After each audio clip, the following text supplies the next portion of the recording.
Morning. Why are you doing? I'm doing a video, Chris. Yeah, thank you. Morning, Oliver. Morning. Ready? Yeah. Got everything? Yeah. Kitchen sink? Yeah, yeah. How's the drama going with the roof racks? Started to. We're seeing. They don't line up yet, but They're almost there. almost, yeah. Very good.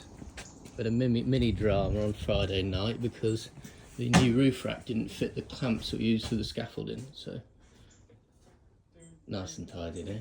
This is where the magic happens. They're all ready for the install.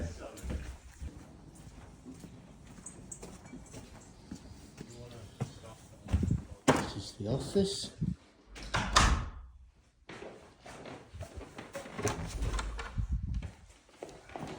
Okay. This is the overflow.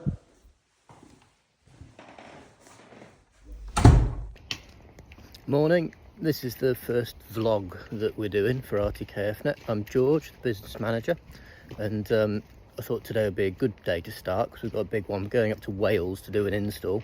Well, a couple of installs over a few days. So I thought I'd bring you along for the journey and show you what we get up to, give you a bit of an insight into the company and the people, and see how it goes really. It's a nice day for it. David's getting ready for his new roof. Yeah, lovely spot for an office. Back in the warm, so first job of the day is to jump on a Monday buzz. So it's a Teams meeting we do with every sort of operations member of the company every Monday morning at 8:30. So the idea behind that is it gets everyone knowing what everyone else is doing, builds communication, any logistics based stuff we can sort out, and yeah. Morning everyone. Morning. Morning. So we're about 5 short for various reasons. Couple in the background there, couple off. But yeah, this is the morning buzz. A lovely thing to wake up to on a Monday morning, isn't it?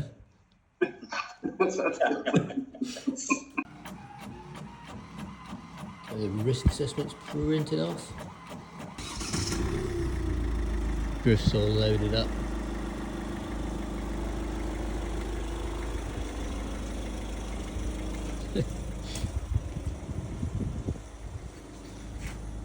Lovely retro high-vis on there.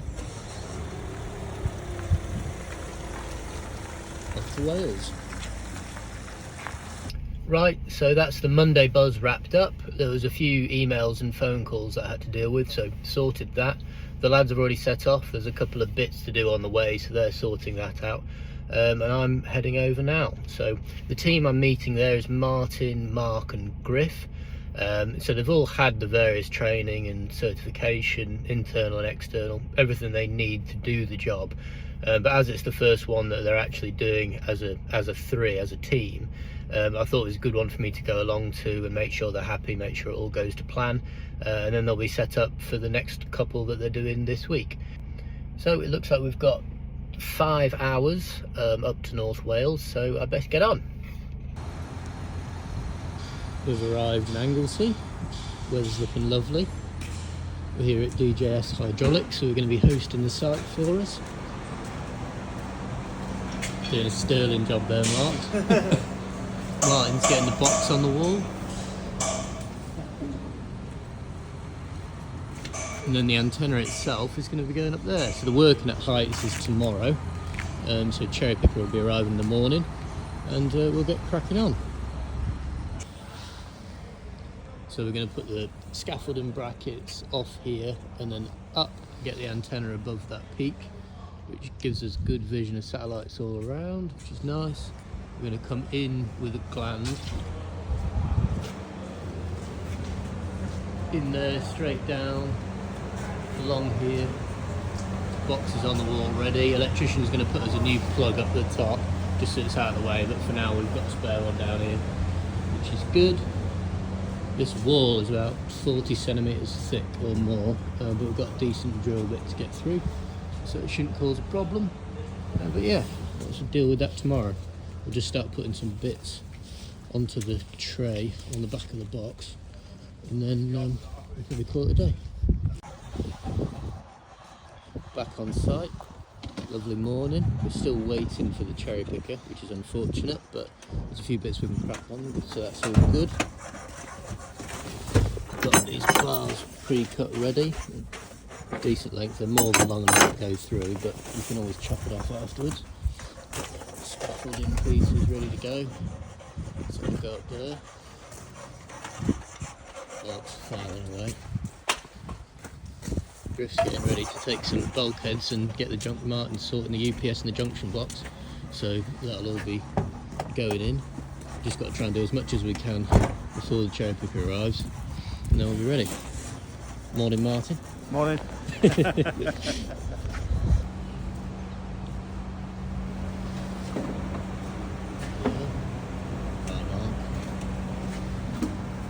and Mark are just getting the box ready, sizing up for the UPS, trying to figure out where the best place for the bulkheads are and connectors, junction boxes, etc. Cherry picker is still not here, so the ladder is looking like a reasonable goer for today if it's not here soon. But I mean, it's a nice, safe enough area to do it. It's not overly high. We've got the ladder standoff. The ladder standoffs are actually really useful. We use them a lot. The back of the tractors nowadays are so wide that actually it helps to have the standoff. Puts the ladder away from the back end and also gives you a bit of a working platform, which is quite useful. So this is the ladder standoff we use. This one's made by BPS Access Solutions. Basically it clips on the top of the ladder. You got that little sprung latch to hold it still. You've got the platform to put a couple of tools. It's not for standing on, obviously. And then these go against a wall. What we do is just put a couple of bits of insulation on if we're using it with a tractor. Just protects it a bit. And what it stops is the fact that sometimes these back ends nowadays come out so far, especially on the bigger models, that creates a hinge point, so your ladder's touching that first. And that's the most dangerous way to use a ladder, because as you go further up, it pivots off that hinge point if it's touching anywhere, and the bottom comes out. So this standoff, you can put it up against something firm up there, top of the window or near the number plate. This spreads the weight and obviously doesn't leave any marks. And if you've got the ladder at the right ratio, there's very little weight sideways anyway. And it just means that you've got your contact point at the top and bottom as it's supposed to be. And then you're free to climb up and do what you need to on the roof. In the industry, there's far too much of people quite happy to climb up the side of the side of tractors. Firstly, it's slippy. Secondly, the plastics are expensive in case you crack them. But like I say, most importantly, it's very easy to fall off. So having a telescopic ladder with some sort of standoff, it saves you a lot of time, stress, and potential injuries. So we use them with every van's got one, which is quite good, and like you've seen in there, useful for when you've got stuff in the way of the ladder when you're trying to get sorted. So this is it in action. You can see a little bit better. Standoff. It's got a little platform for tools and bits and bobs, but it most importantly keeps them away from here, so there's no hinge point. Mark's footing the ladder here because it's not the best of surfaces. There's old oil and mud and whatever else. So it's pretty dangerous really being on ladders, so the best you can do really is worth it. We're probably going to swap ladders now. Martin's got a slightly smaller one that Griff can use, and then we're going to probably make a start on the outside because the cherry picker is still not here. So always have these challenges, but we'll figure it out. So we're swapping the ladders because we need the height outside, but this is how they work. They latch over the top.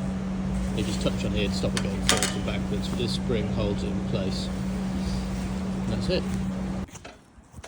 It's arrived. Martin's happy. No ladder work for him today, which is good. So we'll get it into position and get cracking. So that's our one getting unloaded. Martin's getting himself dressed, ready for action. I'm quite disappointed that he didn't end up in that one, to be honest. That'd been quite amusing, wouldn't it? What a shame. I think she's got 3 wheels on the ground already. Very good. Martin's in and ready to go. Safety barrier set up. This cherry picker will do 10 metres, so it's probably one of the most overpowered cherry pickers we could have got for this job. but it's much nicer to be slightly too big than slightly too small. We don't need the stabilising feet because we're literally working there at the highest point, and there's a pallet in the front that we don't want to crush. Yeah, looking good. The mission's going to be, we've got to fold down these barriers when we've finished in order to get it inside. We'll move that jet wash and then we'll be able to just stick the ends and nuts on the other side. First hole's through. That's a success. It's taken a bit off on its way out, but not the end of the world. Martin's going to not put so much pressure on and keep it spinning. So next time, hopefully it doesn't take quite as much off, but it's no great drama. Second hole's going to go fractionally above that, and then the second bracket will go another foot or two below it. Or we might even go the other side with cable. We shall see. So the drill bit was long enough. That's mission success. That worked lovely.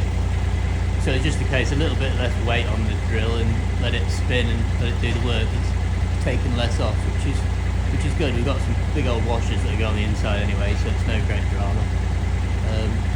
But yeah, that's the job done. Next one we're going to decide whether that's going there or there. We'll have a little think.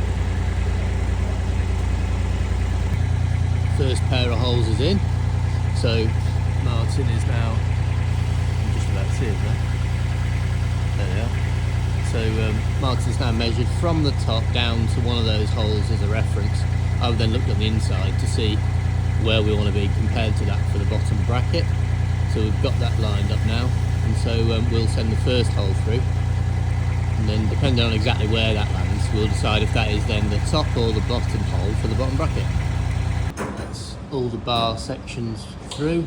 It's blown a little bit in places, which is annoying, but that's the joy of working on older sheds. I would love to get a bit of filler and paint on there, but time will tell. We've got some big square washers that are going on, so it'll probably be fine. The host's not worried. So yeah, we shall carry on. So that's the brackets on, nice and tidy. We're just going to pull them out a bit and get the silicone on. Now we're happy they sit well. Silicone on the bolts, push them back in, and then it'll be a case of getting this thing inside to tighten them up. Right, it's folded down, which is good, which means it will fit under there, just. We're just going to get it span round so that we've got the steering wheels at the front, or the back, however you want to look at it, so that when we come in here, it should be able to drive straight in there, and then pull up, swing the front end here, straight up, and get those bolts tight. Just pop that there, just to make sure we don't take any more off the front of this tractor. The lads here said it was in for a minor service, which is looking good. She fits, loads of room. Perfect. She's in, first time. Brilliant. So, got it into that back corner and then swung this steering axle round, shunted forward, and we're there. These actually extend out, so we can get above this door and then slide her out to get close to those bolts and get the washers and studs on. So we're in, we've got the barriers folded back up. Mine's put the extension on, not on, pushed it out so we can reach. Right, those bolts are all in. Not going anywhere. Cables routed down and across to here. Cable ties have all been snipped. We've also put through the RG213 cable, which goes through the middle there, and that's done so that we don't end up getting the. I had visions of us removing the cherry picker and then not remembering to get the coax through and having to come back in again. So I'm glad I remembered that. So yeah, the cable's going to run along there. That's just loose at the minute, but we're going to carry on along there, and then down and up into the box. So nearly there. It's looking good. Let's have a look outside. It's looking smart. Got the cable ready. Got the mounts ready. Let's do a bit more. Bit more progress. The long T's are on, the horizontals, the upright, got the top connector done and waterproofed, antennas on, cables down and in, so that's all good. And then it's already in and routed. This has all been put back how it was. That's routed to follow the leads going along there. And then we've got the mobile aerial going on there. With Griff just finishing off the box. So it's all hands on deck. Yeah, we've been treated to a lovely day or so in Wales. That's all installed. Looking good.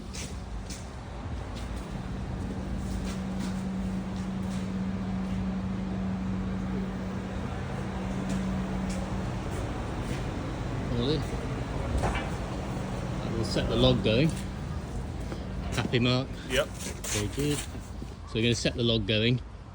We'll run that for 24 hours, post-process it, check it against the rest of the network on the software, and away we go. Another base in Wales, North Wales, in Anglesey.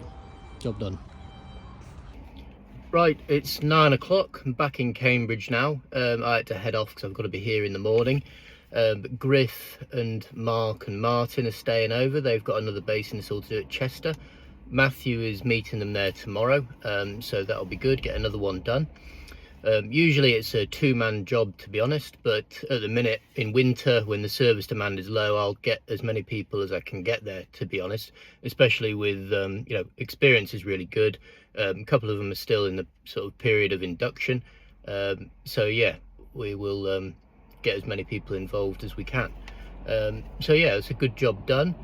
If you've enjoyed the video, please leave us a comment, and I'll try and do some more. So cheers.